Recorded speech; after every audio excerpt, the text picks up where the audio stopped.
আসসালামু আলাইকুম। কেমন আছেন সবাই? আশা করি সবাই ভালো আছেন। আমি আল্লাহর রহমতে ভালো আছি। আজকে রান্না করব ট্যাংরা মাছ দিয়ে ঝিঙ্গা। তো ঝিঙ্গা রান্না করার জন্য প্রথমে ট্যাংরা মাছগুলো বেছে ভালোভাবে ধুয়ে নিয়েছি। দেন হলুদের গুঁড়া, লবণ, মানে মশলাপাতি যা যা লাগে সব কিছু দিয়ে দেওয়ার চেষ্টা করতেছি। এটা দিয়ে মেখে নিলাম। তো মশলাপাতি দিয়ে মেখে নেওয়া শেষ।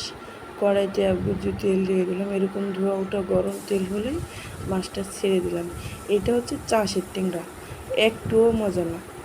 এত ভাজে ভাজে রান্না করেও মজা হয়নি, স্বাদ হয়নি, খাইতে একটুও মজা না। যাই হোক, মাছগুলো আমার ভাজা শেষ আর আমি নেড়ে নেড়ে নিচ্ছিলাম যে যাতে কোনো ইয়ে না হয়। চাষের ট্যাংরা কেমন জানি একটা গন্ধ করে, এত কড়া করে ভেজেছি, তারপরও আমার ভালো লাগেনি খাইতে। কী করবেন, কিনেই ফেলেছি টাকা দিয়ে। যাই হোক, মাছ ভাজা শেষ, পেঁয়াজ কুচি দিলাম, কাঁচা